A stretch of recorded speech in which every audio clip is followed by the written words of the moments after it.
ধূমপান ছাড়তে চান কিন্তু পারছেন না, তাহলে এই ভিডিওটি আপনার জন্য। ধূমপান ছাড়তে গিয়ে অনেকেই মাঝপথে মনোবল হারিয়ে ফেলেন।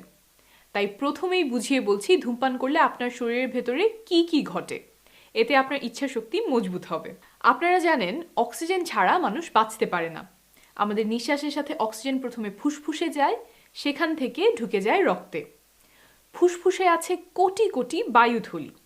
এই বায়ুথলি দিয়েই ফুসফুস থেকে অক্সিজেন রক্তে প্রবেশ করে। ধূমপান আপনার ফুসফুসের বায়ুথলিগুলোকে ধ্বংস করতে থাকে। একবার ধ্বংস হলে বায়ুথলি আবার নতুন করে তৈরি হয় না। কোটি কোটি বায়ুথলি থাকার কারণে কিছু নষ্ট হলে আমরা বুঝতে পারি না, তবে নীরবে ফুসফুসের ক্ষতি হতে থাকে। দিনে দিনে অনেক পরিমাণ বায়ুথলি ধ্বংস হলে শুরু হয় শ্বাসকষ্টের রোগ। এই শ্বাসকষ্টের রোগ শুরু হলে তা থেকে আর পুরোপুরি সেরে ওঠার উপায় নেই। শ্বাসকষ্টের পাশাপাশি ধূমপান ফুসফুসের ক্যান্সারের ঝুঁকি বাড়ায় অন্তত 25 গুণ। শুধু ফুসফুস নয়, শরীরের প্রায় সবখানেই ক্যান্সার সৃষ্টি করতে পারে ধূমপান। মুখ, গলা, পাকস্থলী, লিভার, কিডনি, মূত্রথলি, জরায়ু, এমন লম্বা একটা লিস্ট। কিছু ধূমপানকারীকে বলতে শুনেছি, ধূমপান তো মাত্র ঝুঁকি বাড়ায়, তার মানে হতেও পারে, নাও পারে, আমার হয়তো হবে না। এই চিন্তা যারা করেন তাদের জন্য দুইটা সংখ্যা তুলে ধরছি। এক, যারা ধূমপান করে তাদের প্রতি 2 জনের মধ্যে 1 জনের মৃত্যু ঘটায় ধূমপান। অর্থাৎ জগতের যত মৃত্যুর কারণ আছে সে সবগুলো কারণ মিলে 50 জন ধূমপায়ীর মৃত্যু ঘটালে বাকি 50 জনের মৃত্যু ধূমপান একাই ঘটায়। 2, ধূমপানকারীরা গড়ে 8 থেকে 10 বছর কম বাঁচেন। অর্থাৎ আপনার অধূমপায়ী বন্ধু 70 বছর বাঁচলে আপনার বাঁচার সম্ভাবনা 60 থেকে 62 বছর। আবার কিছু ধূমপানকারী আছেন, তারা বলেন মৃত্যু যখন আসবে আসবেই, ক্যান্সারের ভয় করি না, যতদিন বেঁচে আছি ততদিন আনন্দে বাঁচতে চাই। এখানে সমস্যা হলো ধূমপান মৃত্যুর আগেও আপনার আনন্দ সহ্য করতে পারে না। অনেকভাবে বাদ সাধতে পারে, কয়েকটা বলি। প্রজনন ক্ষমতা কমে যাওয়া, অর্থাৎ বাচ্চা হতে সমস্যা হওয়া। বাচ্চা হলে বাচ্চার শরীরে জন্মগত ত্রুটি থাকা, অল্প বয়সে চামড়ায় ভাঁজ পড়া, হাড় নরম হয়ে যাওয়া যে কারণে সহজেই হাড় ভেঙে যেতে পারে, দাঁত মাড়ি নষ্ট হয়ে যাওয়া, দাঁত পড়ে যাওয়া, চোখে ছানি পড়া, শরীরের রোগ প্রতিরোধ ক্ষমতা কমে যাওয়া যে কারণে করোনা হলে ঝুঁকি বেশি। ধূমপান হার্ট অ্যাটাক আর স্ট্রোকের ঝুঁকি বাড়ায়। এটা শুনলে অনেকেই বলেন যারা ধূমপান করে না তাদেরও তো হার্ট অ্যাটাক হয়, স্ট্রোক হয়। কথা ঠিক, কিন্তু যুক্তি ভুল। ওই মানুষগুলোর যে ঝুঁকির কারণে হার্ট অ্যাটাক বা স্ট্রোক হয়, যেমন হাই ব্লাড প্রেশার, অতিরিক্ত ওজন, আপনারও সেই একই কারণে হতে পারে। উপরন্তু ধূমপান করে আরও নতুন একটা ঝুঁকি যোগ করছেন। এই কথাগুলো শোনার পর কেউ কেউ বলেন ধূমপানে আমার শরীরে যা ক্ষতি হওয়ার তা তো হয়েই গেছে, এখন আর ধূমপান ছেড়ে কোনো লাভ হবে না। এটা সম্পূর্ণ ভুল একটা কথা।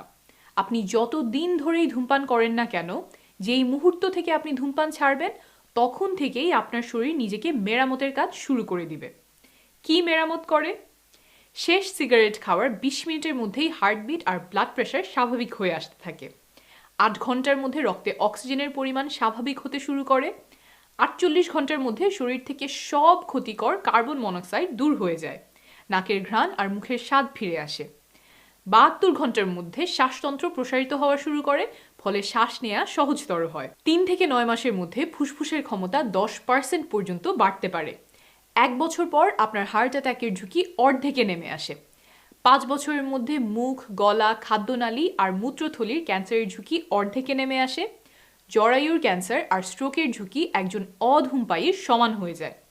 10 বছর পর ফুসফুসের ক্যান্সারের মৃত্যু হওয়ার ঝুঁকি অর্ধেকে নেমে আসে। আর 15 বছর পরে আপনার হার্ট অ্যাটাকের ঝুঁকি আর যে কখনো ধূমপান করেনি তার হার্ট অ্যাটাকের ঝুঁকি সমান হয়ে যায়। দারুণ ব্যাপার, তাই না? আশা করি আপনার ধূমপান ছাড়ার মনোবল শক্ত হয়েছে। এখন বলে দিচ্ছি ধূমপান ছাড়ার 7টি পরামর্শ। 1, সিগারেটে আর একটাও টান দেওয়া যাবে না। যখন আপনি সিদ্ধান্ত নিয়ে নিয়েছেন ধূমপান ছাড়বেন, তারপর থেকে আর একটাও সিগারেট ব্যবহার করবেন না। গবেষণায় দেখা গেছে জাস্ট একটা সিগারেট বা শুধু একটা টান দিব এমন চিন্তা থাকলে ধূমপান ছেড়ে দেওয়া খুব দুরূহ হয়ে পড়ে।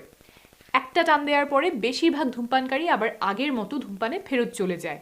তাই আপনার শক্ত থাকতে হবে যে একটা সিগারেটও ব্যবহার করা যাবে না। যেসব জিনিস দেখলে আপনার ধূমপান করতে মন চাইবে, যেমন সিগারেট, লাইটার, অ্যাশট্রে, সেগুলো সরিয়ে ফেলবেন।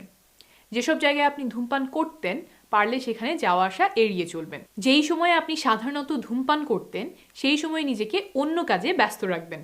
যেমন আপনি যদি সন্ধ্যার খাবারের পরে সিগারেট খান তাহলে হয়তো আপনি খাওয়ার পরে সোজা উঠে বাসন কোসন ধুতে চলে যাবেন। কিছু খাবার ধূমপানের স্বাদ বাড়িয়ে দেয় এবং আরও আকর্ষণীয় করে তোলে। সেগুলো হলো মাংস, চা, কফি, কোমল পানীয় ইত্যাদি। তাই এগুলো পরিহার করবেন। আবার কিছু খাবার ধূমপানের স্বাদকে বিশ্রী বানিয়ে ফেলে, যেমন ফলমূল, শাকসবজি। তাই এগুলো বেশি বেশি খাবেন। 2. ধূমপান বন্ধ করলে প্রথম কিছুদিন আপনার খারাপ লাগবে। এই খারাপ লাগা কাটিয়ে ওঠার পরিকল্পনা আগে থেকেই তৈরি করতে হবে। শরীরে যে সমস্ত বিরূপ প্রতিক্রিয়া দেখা দিতে পারে সেগুলো হলো অস্থির লাগা, মেজাজ খিটখিটে হওয়া, ক্লান্ত লাগা, ঘুমের সমস্যা, কোষ্ঠকাঠিন্য, কোনো কাজে মনোযোগ না দিতে পারা। এগুলো দেখা দিলে ঘাবড়ে যাবেন না, জানবেন এগুলো স্বাভাবিক এবং কিছুদিনের মধ্যেই সেরে যাবে। নিজেকে মনে করিয়ে দিবেন এই খারাপ লাগার সময়েই আপনার শরীরের কত উপকার হচ্ছে। একটু আগেই বলেছি প্রথম কয়েকদিনে শরীরে কি কি পরিবর্তন ঘটে। 3. ধূমপানের ইচ্ছা দমন করার উপায় বের করে রাখতে হবে। যখন সিগারেটে একটা টান দিতে খুব ইচ্ছা করবে তখন সেটা ঠেকানোর চেষ্টা করবেন। এই তাড়না 2 মিনিটের মাথায় সবচেয়ে প্রবল হয়, তাই নিজের মনকে অন্যদিকে নিতে হবে। কিভাবে করতে পারেন? 3টা উপায় বলছি। 1. একজন বন্ধু নির্ধারণ করে রাখবেন যাকে ধূমপানের ইচ্ছা হলেই কল দিবেন। সে আপনাকে ধূমপান না করার জন্য উৎসাহ দিবে বা আপনার প্রিয় কোনো বিষয়ে গল্প শুরু করবে। 2. যে কারণে আপনি ধূমপান ছাড়তে চান সেটার কথা চিন্তা করেন। যদি সেটা হয় আপনার ছোট মেয়ের জন্য তাহলে সাথে তার একটা ছবি রাখতে পারেন এবং সেটা দেখতে পারেন।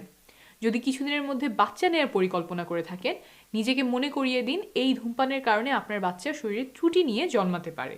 3. বাইরে থেকে একটু হেঁটে আসতে পারেন, তবে হাঁটতে গেলে যদি আবার টং থেকে সিগারেট কিনে খাওয়ার সম্ভাবনা থাকে তাহলে এই পদ্ধতি বাদ দিয়ে অন্যগুলো চেষ্টা করতে হবে। 4. ধূমপায়ী বন্ধুদের চাইতে ধূমপান করে না বা ধূমপান ছেড়েছে এমন বন্ধুদের সাথে বেশি সময় কাটাবেন। কেউ আপনাকে ধূমপান করতে বললে তাকে কিভাবে না করবেন সেটা চিন্তা করে রাখবেন। বলতে পারেন আমি তো ধূমপান ছেড়ে দিয়েছি, বা ধন্যবাদ আমি ধূমপান করি না। আর এমন বন্ধু যদি থাকে যারা ধূমপান ছাড়তে সফল হয়েছে তাদের কাছ থেকে শুনতে পারেন যে তারা কি কি উপায় অবলম্বন করেছিল। 5. নিয়মিত ব্যায়াম করবেন। প্রতিদিন 5 মিনিট করে ব্যায়াম করলেও তা ধূমপানের ইচ্ছা কমাতে সাহায্য করতে পারে। 6. কিছু ওষুধ, নিকোটিন প্যাচ, ইনহেলার, স্প্রে আপনাকে সাহায্য করতে পারে। এগুলো ধূমপানের তাড়না কমাবে। চিকিৎসকের পরামর্শ নিয়ে যেটা আপনার জন্য ভালো হয় সেটা শুরু করতে পারেন। 7. ছেড়ে দেওয়ার পরে আবার ধূমপান করলে নিরাশ হবেন না। আপনি একা নন। সিংহভাগ ধূমপায়ী প্রথম চেষ্টায় ধূমপান ছাড়তে ব্যর্থ হন। যারা ধূমপান ছেড়েছেন তাদের মধ্যে বেশিরভাগই সফল হয়েছেন কয়েকবার চেষ্টা করার পরে। তাই আপনি ছাড়ার প্রক্রিয়া শুরু করার পরে কোনো কারণে যদি একবার ধূমপান করেও ফেলেন নিরাশ হবেন না। কোন পরিস্থিতিতে আপনি আর নিজেকে আটকাতে পারেননি সেটা যাচাই করবেন, যাতে একই ভুল আর না হয়। আমার পরামর্শ কাজে না আসলে আপনার পছন্দের একজন ডাক্তারের পরামর্শ নিন, তবে ধূমপান বন্ধ না করে হাল ছাড়বেন না। আপনার সুস্বাস্থ্য ও দীর্ঘায়ু কামনা করছি। শীঘ্রই আবার দেখা হবে।